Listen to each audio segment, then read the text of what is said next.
similar Right now, geology, more than but no 15 previous trillion cubic feet hydrocarbons. of natural gas is sitting hidden underground, beneath farms, deserts, and entire suburban neighborhoods around the world. Roughly as much gas as the entire planet burns through in a single month, deliberately pumped back into the earth after being pulled out of it in the first place. And here's the part almost nobody knows. A chunk of that gas is never coming back up, on purpose. Forget the picture in your head of some giant steel tank buried under a gas station. That's not where the world actually keeps its natural gas. The real answer is far stranger and far riskier than a tank. Engineers deliberately shove gas back down into the same ancient rock that trapped it there naturally millions of years ago, and then pump it back out, months later, the moment a city needs it to survive winter. Two questions are going to guide everything you're about to see. First, why would anyone go through the trouble of pushing gas back underground instead of just storing it in a tank on the surface, where you can actually see it? And second, the one almost nobody asks, what happens when that underground vault doesn't hold the way engineers planned? A steel tank, big enough to hold a single day's worth of a major city's gas supply, would need walls thick enough to survive a small explosion, sitting exposed to sun, storms, and anyone who wanted to do it harm. Multiply that by the volume needed to get an entire country through 3 months of winter, and the numbers stop making sense. You'd need thousands of tanks the size of oil refineries, scattered across the landscape, each one a single point of failure sitting in plain view. Rock buried thousands of feet down solves that problem by turning geology itself into the container. No steel to rust, no tank wall to inspect for cracks from a helicopter, just a lid of stone, put there by tectonic forces over millions of years, doing a job no factory could ever build cheaply enough to match. To understand why anyone would trust rock with something this dangerous, you have to understand what that rock is actually like. A typical storage field sits somewhere between 2,000 and 5,000 feet down, deep enough that a coin dropped straight down the wellbore would take longer to hit bottom than it takes you to read this sentence. The gas packed into that rock is squeezed to pressures that would rupture a truck tire dozens of times over, held in place only by a lid of impermeable stone above it, sometimes no thicker than a few hundred feet. A cap that has to seal as tightly as the rubber gasket on a pressure cooker, except it's expected to hold for decades, under an entire neighborhood, without anyone ever checking on it by eye. Picture yourself standing on a quiet field in upstate New York in the winter of 1916. Somewhere beneath your boots sits an exhausted, played-out gas well, the Zoar field, already drained by drillers who assumed it was finished for good. Engineers from a company called Iroquois Gas had a different idea.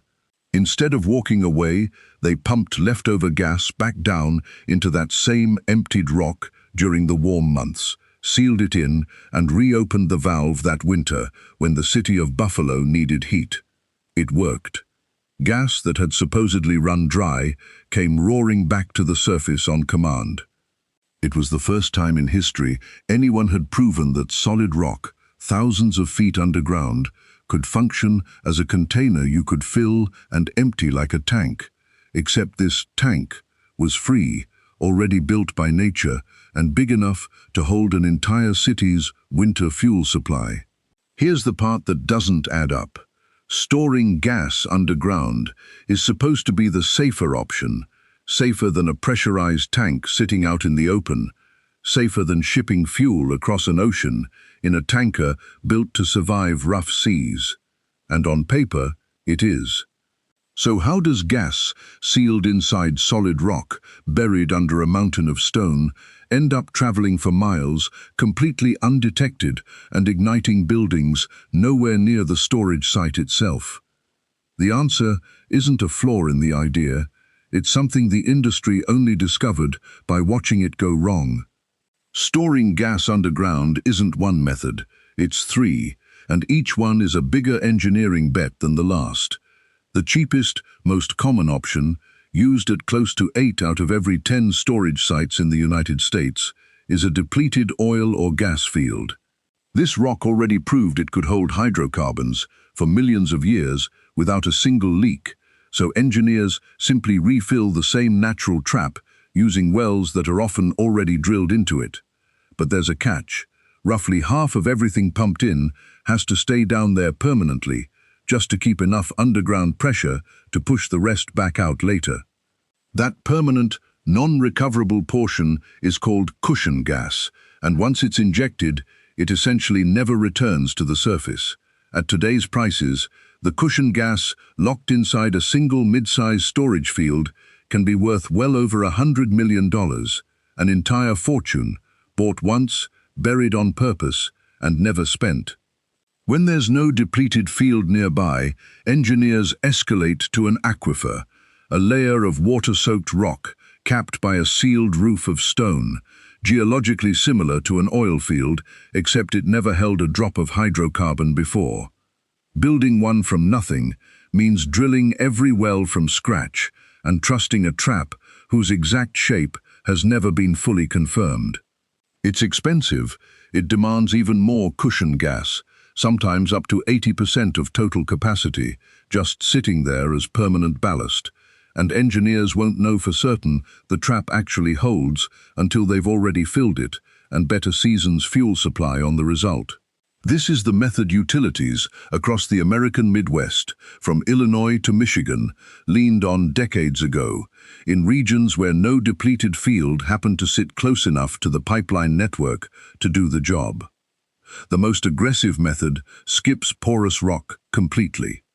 Engineers locate a buried salt dome and dissolve a cavern straight out of solid salt, pumping in fresh water and hauling the resulting brine back to the surface until they've carved an artificial cave the size of a skyscraper, sometimes 2,000 feet down. Salt has almost no microscopic gaps for gas to sneak through, so a single cavern can be filled and drained several times in one winter alone. A depleted field usually only manages that once a year. That speed comes at a price. Acre for acre, a salt cavern holds roughly 1/100th of what a depleted field can. The largest cluster of these caverns sits along the Gulf Coast of Texas and Louisiana, where salt domes miles wide have been hollowed out one cavern at a time since the 1970s. Each one an artificial cave nobody will ever walk into, built purely to breathe gas in and out on command. Whichever method is used, the cycle never changes. Gas gets injected all through summer while demand is low, building underground pressure the way you'd inflate a tire buried under a pile of sand. Then in winter, when heating demand spikes past what pipelines alone can deliver, engineers open the valves and let that stored pressure shove the gas back out on its own. No pump required, at least at first. In the United States alone, storage fields cover roughly 20% of everything the country burns for heat during the coldest months of the year, 1 out of every 5 furnaces running through January, quietly fed by gas that was pumped underground back in July. Pull that buffer away, and a single brutal cold snap could leave entire regions without heat in the dead of winter. This timing isn't only about physical supply, it's also about money. Gas is typically cheapest in summer when demand is low and production keeps flowing regardless, and most expensive in winter when everyone wants it at once. Storage operators buy low in July, inject it into the ground, and sell high in January, turning the same underground rock into a financial instrument as much as a physical one. That price gap is exactly why storage fields exist in some regions with barely any local gas production at all. An empty, depleted well, 1,000 miles from any gas field, is still worth converting into storage, purely because of what winter prices will pay for gas that's already sitting there, ready to move, the moment temperatures crash. To put the physical scale in perspective, the largest storage complex in the United States, the Baker Cedar Creek Field in Montana, can hold close to 287 billion cubic feet of gas on its own. enough that if you turned on every household furnace across a mid-sized American state at the exact same moment, this one stretch of rock alone could keep every one of them running for an entire winter without a single refill. If you were the engineer choosing a site, what would matter more to you? A cheaper field that's already proven itself for millions of years, or a faster, more flexible cavern you'd have to carve out yourself, one gamble at a time? But here's where the story genuinely turns, and it's not about efficiency anymore. The part almost nobody talks about is what happens when the ground that's supposed to hold that gas simply doesn't. When a cap rock that looked airtight on paper turns out to have a crack nobody mapped, or a pipe corrodes quietly for years before a single sensor catches it. Unlike a tank you can walk around and inspect, a storage field half a mile underground can be failing for months before any sign of it ever reaches the surface. A surface pipeline leak announces itself almost immediately. A hiss, a smell, a pressure gauge dropping in real time on someone's monitor. A leak a mile underground has to travel through rock first, find a path along a fault line or an old, forgotten well nobody mapped correctly, and cross miles of ground before it ever reaches something as simple as a person's nose. Not this time. On the morning of January 17, 2001, technicians at the Yagi storage field, 7 miles outside Hutchinson, Kansas, noticed something odd. Pressure was dropping inside one of their underground salt caverns. A corroded pipe, deep in the ground, had let go days earlier, and roughly 143 million cubic feet of pressurized natural gas, enough to fill more than 1,600 Olympic swimming pools, had already escaped into a layer of porous rock nobody realized connected all the way into town. Nobody knew. Then, without a single warning sign at street level, gas that had silently pooled inside a downtown appliance store ignited, leveling 2 buildings in a fireball that shattered windows for blocks. The next day, a fresh plume of gas and water shot straight up through the floor of a mobile home 2 miles away, killing a couple inside their own living room.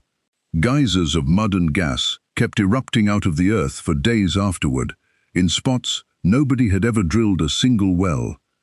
Investigators eventually traced the gas's escape route to dozens of long-forgotten brine wells, drilled decades earlier to mine salt out of the same ground, whose abandoned shafts had acted like drain pipes, funneling pressurized gas straight toward downtown.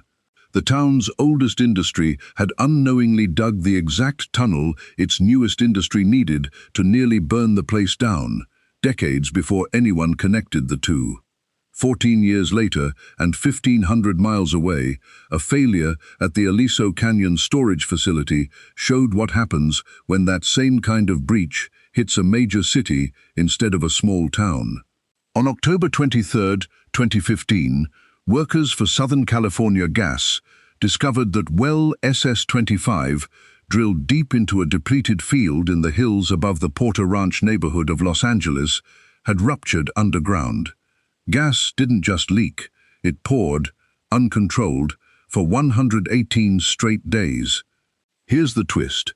That well already had a safety valve built for exactly this scenario, designed to slam shut the instant pressure behaved this way. In 1979, engineers pulled it out because it was old and leaking, and never put a new one back in. Investigators later concluded a working valve could have stopped the leak within hours. Instead, it ran for 118 days. By the time crews finally sealed it in February 2016, the well had released more than 100,000 metric tons of methane into the air above one of America's biggest cities, the largest natural gas leak in United States history, and enough methane on its own to roughly double the entire Los Angeles basin's greenhouse gas emissions at its peak. More than 8,000 households evacuated. 2 schools relocated their students miles away. A fix that already existed sat unused, while a neighborhood breathed rotten egg air for 4 straight months. And in Louisiana, in the summer of 2012, a nearly identical kind of underground cavern didn't just leak, it collapsed entirely. Outside the small community of Bayou Corne, a salt cavern on the edge of the same type of dome formation used for hydrocarbon storage had been quietly failing for months, with unexplained tremors and mysterious bubbling in the bayou that nobody could account for. Days before the ground gave way, the cavern operator's own lead geologist told state regulators, in writing, that a sinkhole forming there was highly unlikely. He would later admit it was the one sentence of his career he regretted most. On August 3, 2012, the ground gave way anyway. What started as a hole the size of a tennis court swallowed dozens of acres of cypress forest within days, dragging entire trees straight down into the earth as oil and gas trapped nearby vented up through the breach. Every one of Bayou Corne's roughly 350 residents was evacuated that same afternoon. Most of them never moved back. Over a decade later, the sinkhole is still there, now a permanent, uninhabitable lake where a neighborhood used to stand. So does that mean every underground gas field is one crack away from swallowing the town sitting above it? Not quite, and the real explanation is oddly reassuring. Every one of these three disasters traces back to the same root cause, a single point of failure that went unmonitored, unmapped, or unreplaced for far too long, not some fundamental flaw in the idea of storing gas underground itself. In the aftermath of Hutchinson, states rewrote the rules on monitoring underground pressure in real time. After Aliso Canyon, California banned storage above 80% of a field's original capacity and mandated round-the-clock leak detection, plus working safety valves on every single well. After Bayou Corne, regulators forced a far wider safety buffer around every salt cavern wall in the country. That's the difference. The overwhelming majority of the roughly 400 storage fields operating in the United States today have run for decades without a single major incident, quietly cycling gas in and out every year, completely unnoticed by the people living right above them. 3 failures serious enough to make national headlines, weighed against a century of quiet, uneventful cycling under half the country. That's the real ratio nobody puts in the headline. These days, keeping that gap closed isn't left to luck. Across major storage fields, operators now run continuous fiber optic sensors down the length of every well, capable of detecting a pressure change or a temperature shift the width of a hairline crack, in real time. Satellites scan the surface above storage fields for the faintest signs of ground movement, sometimes catching a subsidence pattern months before a human inspector would ever notice anything. Some operators have even started injecting gas alongside tracer compounds, harmless chemical markers that let engineers trace, with pinpoint accuracy, exactly which layer of rock the gas has migrated into if a leak ever does occur, cutting what took investigators months to map by hand in Kansas down to a matter of hours. Add to that a growing web of seismic sensors borrowed directly from earthquake monitoring, listening for the exact kind of low-level tremor that preceded the Bayou Corne collapse for weeks before anyone connected the dots. Where investigators in Kansas once needed months and dozens of hand-drilled vent wells just to trace where leaking gas had gone, a modern storage operator can pull up a live pressure map of an entire field on a laptop screen, refreshed every few seconds, years before a slow leak would ever be strong enough for someone standing on the surface to notice a thing. Some of these same salt caverns are now being tested for an entirely new job, storing hydrogen instead of natural gas, part of an early push to build the same kind of seasonal buffer for a cleaner fuel the world hasn't fully committed to yet. Proof that the underground vault engineers first proved out in a played-out well near Buffalo is still being reinvented more than a century later. Remember that number from the start of this video, the more than 15 trillion cubic feet sitting underground right now, roughly a month's worth of the entire planet's gas use. Almost all of it is sitting inside rock that has held gas safely, invisibly, for decades, in fields most of us will never know exist, quietly doing exactly the job engineers designed it to do a century ago, in a played-out well outside Buffalo. In the end, storing gas underground was never really about finding empty space to fill.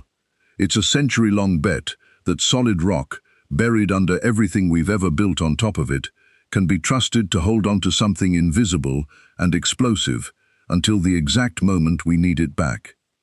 Most of the time, that bet quietly pays off, every single winter, without most of us ever noticing the ground beneath us is doing any work at all. If you're the kind of person who wants to understand what's actually happening under the ground you walk on every day, subscribe.